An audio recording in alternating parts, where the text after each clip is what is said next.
Hello everyone, welcome to Anushruti art zone.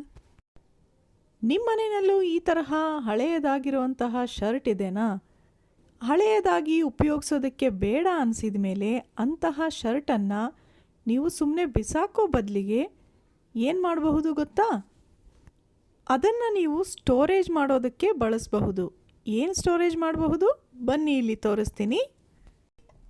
ಮೊದಲಿಗೆ ಶರ್ಟನ್ನು ನೋಡಿ ಈ ತರಹ ಅಗಲವಾಗಿ ಹರಡ್ಕೊಂಡ್ಬಿಟ್ಟು ಪೂರ್ತಿ ಬಟನನ್ನು ಓಪನ್ ಮಾಡಿ ಇಟ್ಕೋಬೇಕು. ಈಗ ಅದರ ಮೇಲೆ ದೊಡ್ಡದಾದಂತಹ ಬೆಡ್ಶೀಟ್ ಅಥವಾ ರಗ್ಗು, ಕಂಬಳಿ ಈ ಥರದ್ದೆಲ್ಲ ಇರುತ್ತಲ್ಲ, ಅದನ್ನು ಮಡಚಿ ನೋಡಿ ಇದ್ರ ಒಳಗಡೆ ಇಟ್ಟುಬಿಟ್ಟು ಮೇಲ್ಗಡೆ ನೀವು ಇದರ ಬಟನ್ಗಳನ್ನು ಹಾಕೋತಾ ಬರಬೇಕು. ಬೇಸಿಗೆ ಕಾಲದಲ್ಲಿ ದೊಡ್ಡ ದೊಡ್ಡ ಬೆಡ್ಶೀಟ್, ಕಂಬಳಿ ಇವನ್ಯಾವನ್ನು ಉಪಯೋಗಿಸೋದಿಲ್ಲ ಅಲ್ವಾ? ಆಗ ಹಾಗೆ ಮಡಚಿಟ್ರೆ ಅದು ಧೂಳಾಗೋ ಸಾಧ್ಯತೆ ಇರುತ್ತೆ. ಅದರಿಂದ ನೀವು ಹಳೆ ಶರ್ಟ್ನಲ್ಲಿ ನೋಡಿ ಈ ರೀತಿಯಾಗಿ ಒಳಗಡೆಗೆ ಸೇರಿಸಿ ಇಡೋದ್ರಿಂದ ದೊಡ್ಡ ಬೆಡ್ಶೀಟ್ ಆಗಲಿ, ಕಂಬಳಿ, ರಗ್ಗು ಯಾವುದೇ ಧೂಳಾಗೋದಿಲ್ಲ.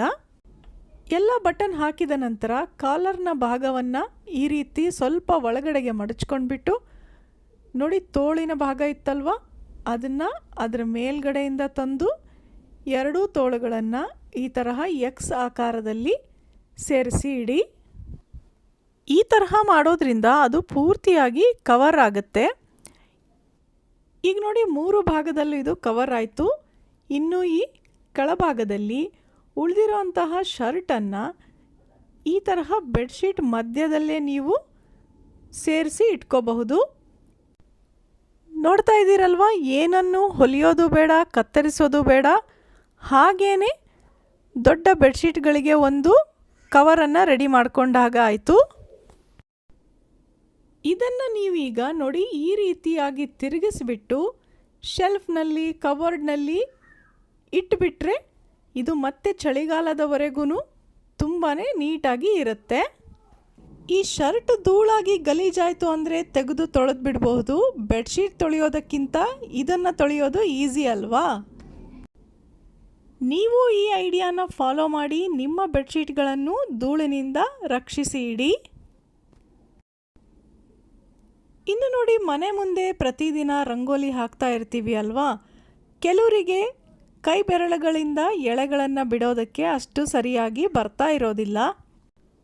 ಅಂಥವರು ಖಾಲಿ ನೀರಿನ ಬಾಟಲ್ನಿಂದ ಅಥವಾ ಹಾಲಿನ ಪ್ಯಾಕೆಟ್ನಿಂದ ಹೇಗೆಲ್ಲ ರಂಗೋಲಿಯನ್ನು ಬಿಡಿಸಬಹುದು ಅಂತ ನಾವು ಈಗಾಗಲೇ ತೋರಿಸಿದ್ದೀವಿ. ನೀವು ನೋಡಿರಲಿಲ್ಲ ಅಂದರೆ ಒಂದು ಸಲ ಪ್ಲೇ ಲಿಸ್ಟ್ನಲ್ಲಿ ಚೆಕ್ ಮಾಡಿ ನೋಡಿ. ನಾನಿಲ್ಲಿ ನಿಮಗೆ ಸ್ಪೂನ್ ಮತ್ತು ಫೋರ್ಕನ್ನು ಬಳಸಿ ಹೇಗೆ ಹೊಸ್ತಿಲ ಮುಂದೆ ರಂಗೋಲಿಯನ್ನು ಹಾಕಬಹುದು ಅಂತ ತಿಳಿಸಿಕೊಡ್ತಾ ಇದ್ದೀನಿ.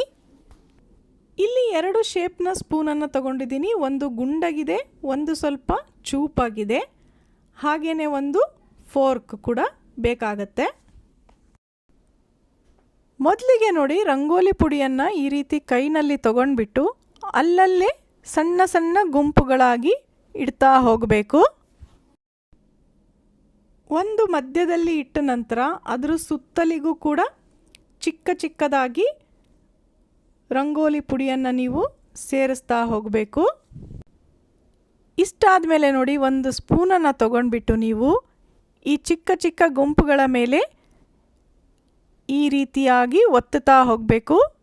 ನೋಡಿ, ಅದನ್ನು ಮಧ್ಯದಲ್ಲಿರುವ ಗುಂಪಿಗೆ ನೀವು ಎಳೆದ ಹಾಗೆ ಮಾಡಬೇಕು. ಅದರಿಂದ ಅದು ದಳದ ಶೇಪ್ನಲ್ಲಿ ಬರುತ್ತೆ. ನೋಡಿ, ಕೇವಲ ಒಂದು ಸ್ಪೂನ್ನಿಂದ ನಾವಿಲ್ಲಿ ಹೂವನ್ನು ಮಾಡಿಕೊಂಡ ಹಾಗಾಯಿತು ಅಲ್ವಾ? ಇನ್ನು ಗುಂಡಗಿರೋಂತಹ ಸ್ಪೂನ್ ಇತ್ತಲ್ವ, ಅದರಿಂದ ಮಧ್ಯದ ಭಾಗವನ್ನು ನೀವು ಈ ರೀತಿ ಪ್ರೆಸ್ ಮಾಡಬೇಕು. ನೋಡಿ, ಇದೇ ತರಹ ನೀವು ಹೊಸ್ತಿಲ ಮುಂದೆ ಚಿಕ್ಕ ಚಿಕ್ಕದಾಗಿ ರಂಗೋಲಿ ಗುಂಪುಗಳನ್ನು ಇಟ್ಟುಬಿಟ್ಟು ಆ ನಂತರ ಸ್ಪೂನನ್ನು ಬಳಸಿ ಅದನ್ನು ಹೂವನ್ನು ಶೇಪಾಗಿ ಪರಿವರ್ತಿಸಬಹುದು. ಈ ತರಹ ಉದ್ದಕ್ಕೂ ಹೂವನ್ನು ಮಾಡಿದ ನಂತರ ನೋಡಿ, ದಳಗಳ ಪಕ್ಕದಲ್ಲಿ ಹಸಿರು ಬಣ್ಣವನ್ನು ಉಪಯೋಗಿಸಿ ಎಲೆಗಳ ಶೇಪನ್ನು ಕೊಡಬಹುದು. ಅದಕ್ಕೋಸ್ಕರ ನೀವಿಲ್ಲಿ ಸ್ವಲ್ಪ ಉದ್ದಕ್ಕೆ ಹಸಿರು ಬಣ್ಣವನ್ನು ಹಾಕಬೇಕಾಗತ್ತೆ. ಹೀಗೆ ಎರಡೂ ಬದಿಯಲ್ಲಿ ಹಸಿರು ಬಣ್ಣ ಹಾಕಿದ ನಂತರ ಒಂದು ಫೋರ್ಕನ್ನು ತಗೊಂಡ್ಬಿಟ್ಟು ನೋಡಿ, ಅದರ ಮೇಲೆ ನೀವು ಈ ರೀತಿಯಾಗಿ ಎಳಿತಾ ಬರಬೇಕು. ಫೋರ್ಕ್ ಉಪಯೋಗಿಸೋದ್ರಿಂದ ಎಲೆಗಳ ಮೇಲೆ ಗೆರೆಗಳಿರುತ್ತಲ್ವಾ, ಆ ತರಹನೇ ಕಾಣುತ್ತೆ. ನೋಡಿ, ಯಾರಿಗೆ ರಂಗೋಲಿ ಹಾಕೋದಕ್ಕೆ ಬರೋದಿಲ್ಲ ಅಂಥವರು ಸ್ಪೂನ್ ಮತ್ತು ಫೋರ್ಕನ್ನು ಬಳಸಿ ಈ ತರಹ ರಂಗೋಲಿಯನ್ನು ಬಿಡಿಸಬಹುದು. ಇನ್ನು ನೋಡಿ, ಮನೆಯಲ್ಲಿರುವಂತಹ ಕತ್ರಿ ಉಪಯೋಗಿಸಿ ಅದರ ಶಾರ್ಪ್ನೆಸ್ ಕಡಿಮೆ ಆಗಿಬಿಟ್ಟಿರುತ್ತೆ. ಇದನ್ನು ಕೂಡ ಮನೆಯಲ್ಲೇ ಹೇಗೆ ಶಾರ್ಪ್ ಮಾಡಬಹುದು ಅಂತ ಕೂಡ ನಾವು ಈಗಾಗಲೇ ತುಂಬ ವಿಡಿಯೋನಲ್ಲಿ ತಿಳಿಸಿಕೊಟ್ಟಿದ್ದೀವಿ. ಕೆಲವೊಂದು ಸಲ ಹೇಗಾಗುತ್ತೆ ಅಂದರೆ ಪೇಪರನ್ನು ಕಟ್ ಮಾಡ್ತಾ ಇರುತ್ತೆ, ಆದರೆ ಅದೇ ಕತ್ರಿ ಬಟ್ಟೆ ಕಟ್ ಮಾಡೋಕ್ಕೆ ಹೋದರೆ ಸರಿಯಾಗಿ ಬರೋದಿಲ್ಲ. ಅದಕ್ಕೋಸ್ಕರ ಏನು ಮಾಡಬಹುದು ಗೊತ್ತಾ? ಬನ್ನಿ ಈಗ ತಿಳಿಸ್ಕೊಡ್ತೀನಿ. ಕತ್ರಿ ಮೇಲೆ ನೀವು ಸ್ವಲ್ಪ ಪೇಸ್ಟನ್ನು ಹಾಕಬೇಕಾಗತ್ತೆ. ಯಾವುದೇ ಪೇಸ್ಟನ್ನು ಬಳಸಬಹುದು. ಮನೆಯಲ್ಲಿರುವಂತಹ ಪೇಸ್ಟನ್ನು ಸ್ವಲ್ಪ ನೋಡಿ ಈ ರೀತಿ ಕತ್ರಿ ಮೇಲೆ ಹಚ್ಚಬೇಕು. ಎರಡೂ ಬದಿಯಲ್ಲೂ ಪೇಸ್ಟನ್ನು ಸವರಬೇಕು. ಆಮೇಲೆ ಒಂದು ಚಿಕ್ಕ ಪೀಸ್ ಅಲ್ಯೂಮಿನಿಯಂ ಫಾಯಿಲ್ ಇರುತ್ತಲ್ವಾ, ಅದನ್ನು ತಗೊಂಡ್ಬಿಟ್ಟು ನೋಡಿ, ಈ ಪೇಸ್ಟ್ ಹಚ್ಚಿದ ಜಾಗದ ಮೇಲೆ ಆ ಫಾಯಿಲನ್ನು ಇಟ್ಟು ನೀವು ಗಟ್ಟಿಯಾಗಿ ಉಜ್ಜುತ್ತಾ ಹೋಗಬೇಕು.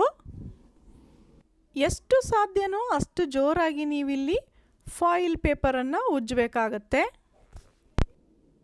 3-4 ನಿಮಿಷ ಇದೇ ರೀತಿ ನೀವು ಫಾಯಿಲ್ ಪೇಪರನ್ನು ಉಜ್ಜಿದ ನಂತರ ಕತ್ರಿಯನ್ನು ನೀರಿನಿಂದ ಸ್ವಚ್ಛವಾಗಿ ತೊಳೆದು ಬಿಡಬೇಕು. ನೋಡಿ, ಈಗ ಈ ಕತ್ರಿಯಿಂದ ನಾನು ಬಟ್ಟೆಯನ್ನು ಕಟ್ ಮಾಡಿ ತೋರಿಸ್ತಾ ಇದ್ದೀನಿ. ಮೊದಲಿಗೆ ಇದರಿಂದ ಬಟ್ಟೆ ಕಟ್ ಮಾಡೋದಕ್ಕೆ ಅಷ್ಟು ಸರಿಯಾಗಿ ಬರ್ತಾ ಇರಲಿಲ್ಲ. ಈಗ ಒಂದೇ ಒಂದು ಸಲ ನೀವು ಮೂವ್ ಮಾಡಿದರೆ ಸಾಕು, ಎಷ್ಟು ಈಸಿಯಾಗಿ ಬಟ್ಟೆ ಕೂಡ ಕಟ್ ಆಗಿಬಿಡುತ್ತೆ. ನೀವು ಈ ಐಡಿಯಾನ ಫಾಲೋ ಮಾಡಿಕೊಂಡು ನಿಮ್ಮ ಕತ್ತರಿಯನ್ನು ಶಾರ್ಪ್ ಮಾಡ್ಕೊಳ್ಳಿ. ನಾವೆಲ್ಲರೂ ಮನೆಯಲ್ಲಿ ಸ್ಟೀಲ್ ಪಾತ್ರೆಗಳನ್ನು ಉಪಯೋಗಿಸ್ತೀವಿ ಅಲ್ವಾ? ಪ್ರತಿದಿನ ಉಪಯೋಗಿಸ್ದ ಪಾತ್ರೆಗಳು ನೋಡಿ ಹೀಗೆ ಒಳಗಡೆ ಕಪ್ಪಾಗಿ ಅಥವಾ ಒಂಥರಾನೇ ಡಲ್ ಕಲರ್ ಆಗಿ ಕಾಣಿಸೋಕೆ ಸ್ಟಾರ್ಟ್ ಆಗುತ್ತೆ. ಇದನ್ನು ನಾರ್ಮಲ್ ಆಗಿ ಪಾತ್ರೆ ತೊಳೆಯೋ ಸೋಪ್ ಅಥವಾ ಲಿಕ್ವಿಡ್ ಉಪಯೋಗಿಸಿ ತೊಳೆದ್ರೆ ಅಷ್ಟೊಂದು ಕ್ಲೀನ್ ಆಗೋದಿಲ್ಲ. ಸೊ ಇದನ್ನು ಹೇಗೆ ಕ್ಲೀನ್ ಮಾಡೋದು ಬನ್ನಿ ನಾನಿವತ್ತು ತೋರಿಸ್ತೀನಿ. ಮೊದಲಿಗೆ ಕಪ್ಪಾಗಿರುವಂತಹ ಪಾತ್ರೆನ ಗ್ಯಾಸ್ ಮೇಲಿಟ್ಟು ಅದಕ್ಕೆ ಸ್ವಲ್ಪ ನೀರನ್ನು ಹಾಕ್ಕೊಳ್ಳಿ. ಪಾತ್ರೆಯ ಅರ್ಧಕ್ಕಿಂತ ಹೆಚ್ಚು ನೀರನ್ನು ಹಾಕಬೇಕು. ಈ ನೀರು ಕುದಿಯೋದಕ್ಕೆ ಸ್ಟಾರ್ಟ್ ಆಗಬೇಕು. ಆಗ ಇದರಲ್ಲಿ ನೋಡಿ ಸ್ವಲ್ಪ ವಿನೆಗರ್ ಹಾಕಬೇಕು. ನಿಮ್ಮ ಮನೆಯಲ್ಲಿ ವಿನೆಗರ್ ಇರಲಿಲ್ಲ ಅಂದರೆ ನಿಂಬೆಹಣ್ಣಿನ ಹುಳಿಯನ್ನು ಕೂಡ ಬಳಸಬಹುದು. ಈಗ ಈ ನೀರಿಗೆ ಅರ್ಧ ಚಮಚದಷ್ಟು ಸೋಡಾ ಪುಡಿಯನ್ನು ಹಾಕಬೇಕು. ಅಡಿಗೆಗೆ ಬಳಸ್ತೀವಲ್ವ ಅದೇ ಸೋಡಾ ಪುಡಿ. ಇಷ್ಟಾದ ಮೇಲೆ ಇದರಲ್ಲಿ ಈ ಚಿಕ್ಕ ಬಟ್ಟಲು ಹಾಗೆಯೇ ಲೋಟ ಕೂಡ ಈ ನೀರಿನಲ್ಲಿ ಮುಳುಗಿಸ್ಬೇಕು. ಇದರ ಜೊತೆಗೆ ಇನ್ಯಾವುದೇ ತೊಳೆಯೋದಂತಹ ಚಮಚ ಆಗಿರಬಹುದು, ಚಿಕ್ಕ ಚಿಕ್ಕ ಬಟ್ಟಲ, ಇವುಗಳನ್ನು ಹಾಕಿ ನೋಡಿ, ಬಿಸಿ ಇರುತ್ತೆ, ಹಾಗಾಗಿ ಕೈನಿಂದ ಮುಟ್ಟೋದಕ್ಕೆ ಹೋಗಬೇಡಿ. ಒಂದು ಚಮಚ ತೊಗೊಂಡ್ಬಿಟ್ಟು ಈ ರೀತಿ ಪೂರ್ತಿ ಅದು ನೀರಿನಲ್ಲಿ ಮುಳುಗಬೇಕು. ಹಾಗೆ ಮಾಡಿ. ಈಗ ಗ್ಯಾಸ್ನ ಉರಿಯನ್ನು ಸ್ವಲ್ಪ ಜಾಸ್ತಿ ಮಾಡಿ ನೀರು ಸ್ವಲ್ಪ ಜೋರಾಗಿ ಕುದಿಯೋ ಹಾಗೆ ಮಾಡಿ 2-3 ನಿಮಿಷ ಈ ತರಹ ಕುದಿಸಿದರೆ ಸಾಕು. ನಂತರ ಗ್ಯಾಸ್ ಆಫ್ ಮಾಡಿ ಬಿಟ್ಬಿಡಿ. ಇದನ್ನು ಹೀಗೆ ತಣ್ಣಗಾಗೋದಕ್ಕೆ ಬಿಡಬೇಕು. ಈಗ ನೋಡಿ, ಇದರಲ್ಲಿರೋ ನೀರೆಲ್ಲ ತಣ್ಣಗಾಗಿದೆ.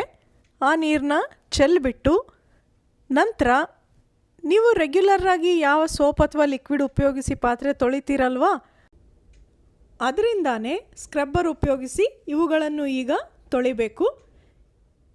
ಇಲ್ಲಿ ಮೊದಲಿಗೆ ನೀರನ್ನು ಚೆಲ್ಲಿದ ತಕ್ಷಣವೇ ನಿಮಗೆ ಗೊತ್ತಾಗುತ್ತೆ ಪಾತ್ರೆಯಲ್ಲಿರುವ ಎಷ್ಟು ಬದಲಾವಣೆ ಆಗಿದೆ ಅಂತ. ವಿನೆಗರ್ನಲ್ಲಿರುವ ಹುಳಿ ಅಂಶದ ಜೊತೆ ಸೋಡಾ ಪುಡಿ ಹಾಕಿ ನೀರಿನಲ್ಲಿ ಕುದಿಸಿದ್ರಿಂದ ಇದರಲ್ಲಿರುವ ಕಪ್ಪು ಕಲೆಗಳೆಲ್ಲ ಹೋಗಿರುತ್ತೆ. ನಂತರ ನೀವು ಸ್ಕ್ರಬ್ಬರಿಂದ ಸ್ವಲ್ಪ ಉಜ್ಜಿದ್ರೂ ಕೂಡ ಸಾಕು, ಪಾತ್ರೆ ಪೂರ್ತಿಯಾಗಿ ಕ್ಲೀನ್ ಆಗುತ್ತೆ. ನೋಡಿ, ಈಗ ನೀರಿನಲ್ಲಿ ತೊಳೆದ ನಂತರ ನಿಮಗೆ ಸರಿಯಾಗಿ ಗೊತ್ತಾಗುತ್ತೆ ಬಟ್ಲು ಪಾತ್ರೆ ಎಲ್ಲ ಎಷ್ಟು ಚೆನ್ನಾಗಿ ಕ್ಲೀನ್ ಆಗಿದೆ ಅಂತ. ನೀವು ಒಂದ್ಸಲ ಹೀಗೆ ಖಂಡಿತ ಟ್ರೈ ಮಾಡಿ. ಇದನ್ನು ಪದೇ ಪದೇ ಮಾಡಬೇಕು ಅಂತೇನಿಲ್ಲ. ತುಂಬ ದಿನಗಳಿಗೊಮ್ಮೆ ನಿಮ್ಮ ಪಾತ್ರೆಗಳು ಯಾವಾಗ ಡಲ್ ಅನಿಸುತ್ತೋ ಆಗ ಒಂದ್ಸಲ ಮಾಡಿದರೆ ಸಾಕು. ಈ ತರಹ ನಿಮಗೆ ಉಪಯೋಗವಾಗುವಂತಹ ವಿಡಿಯೋಗಳು ನಮ್ಮ ಚಾನಲ್ನಲ್ಲಿ ಪ್ರತಿದಿನವೂ ಸಿಗುತ್ತೆ. ಹಾಗಾಗಿ ನೀವಿನ್ನೂ ನಮ್ಮ ಚಾನಲ್ ಸಬ್ಸ್ಕ್ರೈಬ್ ಮಾಡಿರಲಿಲ್ಲ ಅಂದರೆ ಪ್ಲೀಸ್ ಈಗಲೇ ಸಬ್ಸ್ಕ್ರೈಬ್ ಮಾಡಿ, ಎಲ್ಲ ವಿಡಿಯೋಗಳನ್ನು ನೋಡಿ. ಇಷ್ಟ ಆದರೆ ಲೈಕ್ ಮಾಡಿ, ನಿಮ್ಮ ಅಭಿಪ್ರಾಯಗಳನ್ನು ಕಮೆಂಟ್ ಮಾಡಿ ತಿಳಿಸಿ. ಹಾಗೆ ನಮ್ಮ Facebook page Anushruti art and creative ಝೋನನ್ನು ಕೂಡ ಫಾಲೋ ಮಾಡಿ. ನೋಡಿದ್ರಲ್ಲ, ಬಳಸಿ ಕಪ್ಪಾಗಿರುವಂತಹ ಸ್ಟೀಲ್ ಪಾತ್ರೆನ ಎಷ್ಟು ಬೇಗನೆ ಮನೆಯಲ್ಲೇ ಕ್ಲೀನ್ ಮಾಡ್ಕೋಬಹುದು ಅಂತ. ಖಂಡಿತವಾಗ್ಲೂ ನಿಮಗೆ ಈ ವಿಡಿಯೋ ಇಷ್ಟ ಆಗಿರುತ್ತೆ ಅನ್ಕೋತೀನಿ. ಇದೇ ರೀತಿಯ ಇಂಟ್ರೆಸ್ಟಿಂಗ್ ಹಾಗೆ ಯೂಸ್ಫುಲ್ ವಿಡಿಯೋಗಳ ಜೊತೆ ಮತ್ತೆ ಸಿಗೋಣ. ವಿಡಿಯೋನ ಲೈಕ್ ಮಾಡೋದು ಮರಿಬೇಡಿ. Thanks for watching.